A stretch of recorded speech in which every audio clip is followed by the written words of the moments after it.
You know, in India, there is a forum. It is called the Indian Smart Grid Forum. I've been a member of that forum for last several years. But till today, I have not really understood the meaning or the definition of a smart grid.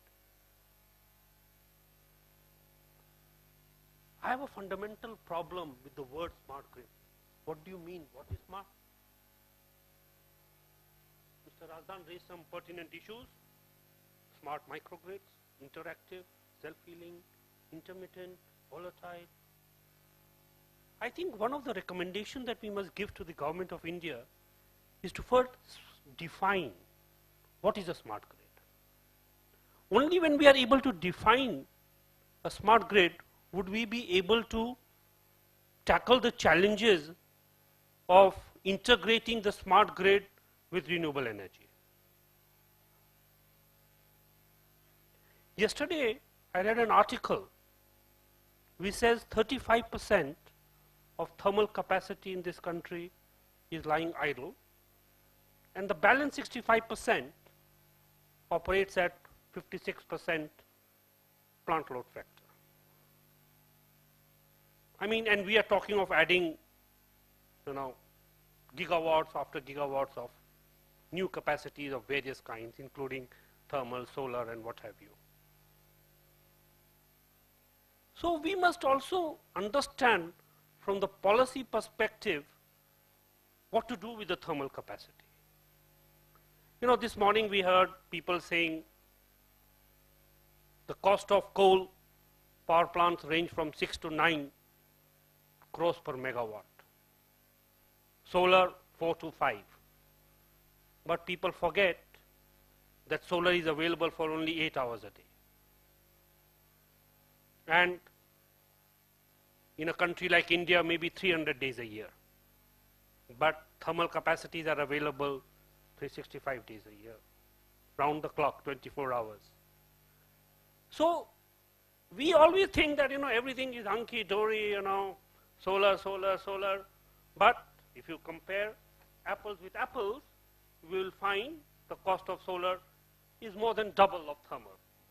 Let's keep that in mind, No, we have reached grid parity. What nonsense is that? Who says we have reached grid parity? We will reach grid parity when we are able to bring down the cost of solar, Mr. Razdan, to about 2 crores per megawatt. Then 6 and 6 will match. And I think it's quite a distance away. And another thing I don't think people are looking at all. The panels that have been set up in the 70s. Solar is not new. In Australia, it was set up in early 70s, 72, 73. By 2030, we are looking at 57 million tons of waste solar panels. There's already a company in Australia that has started processing of waste panels. And that itself is going to be a huge, huge challenge, which all the heavy metals and all the disposable of the heavy metals, how to recycle, how to reuse, it's a big project.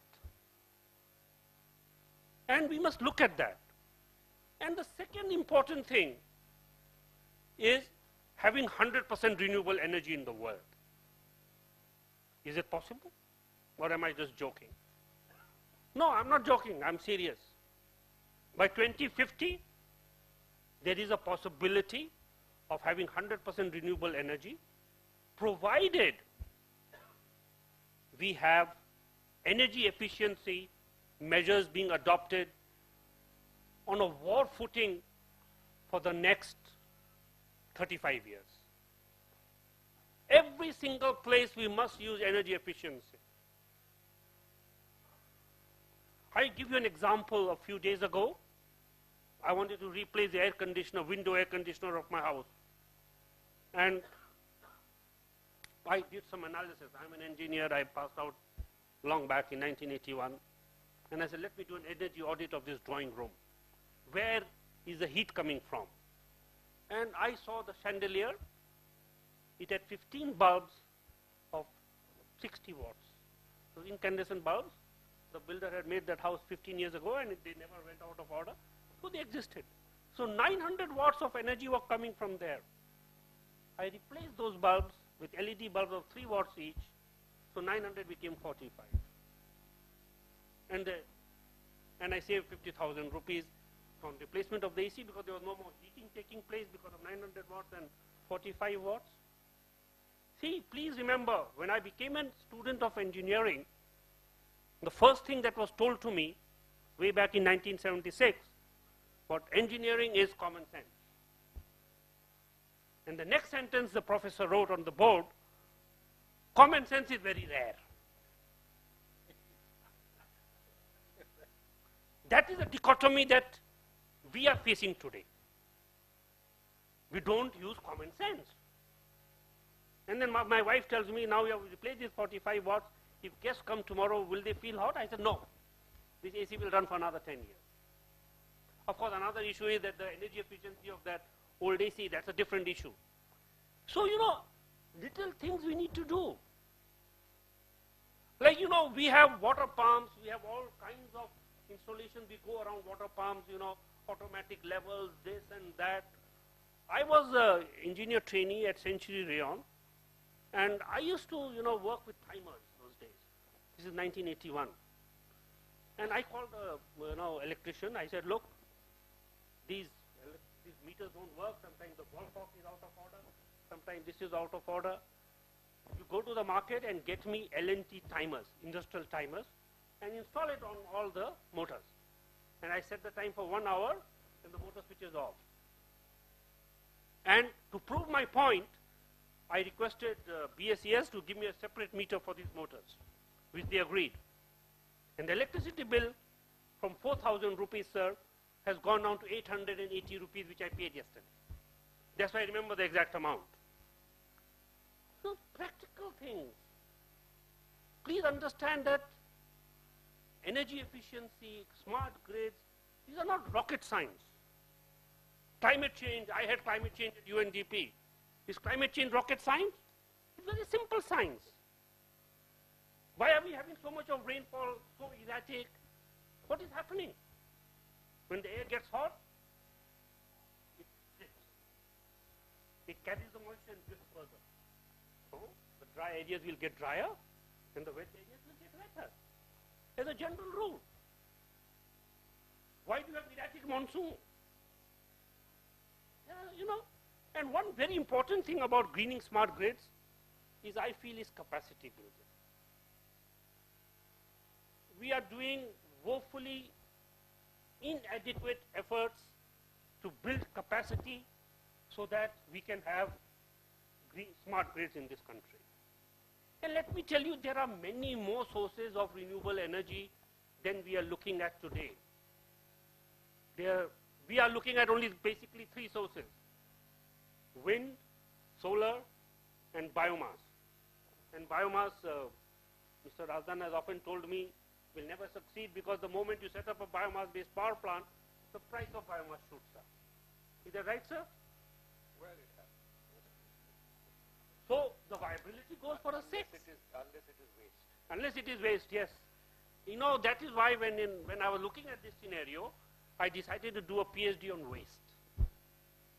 So in 1996, I did a PhD from IIT Delhi on municipal solid waste. But it's again in a very sorry state of affairs. This country today generates more than 100 million tons of municipal solid waste. And we don't know what to do with it. That's a different issue. I don't want to. And maybe power from that also needs to be integrated into the grid. I set up the first plant in Delhi of Jindal Urban Infrastructure. We generate about 16 megawatts. And you know, there are many other types of renewable energy. Like you have, I don't know whether you have heard of raindrops renewable energy. How many of you have heard of raindrops renewable energy? Raindrops, yes. Generating, Mr. Razdan, there is an article where you can read about getting renewable energy from solar during rainy season. When the raindrops fall on the solar panels, they generate a huge amount of energy, and that can be captured.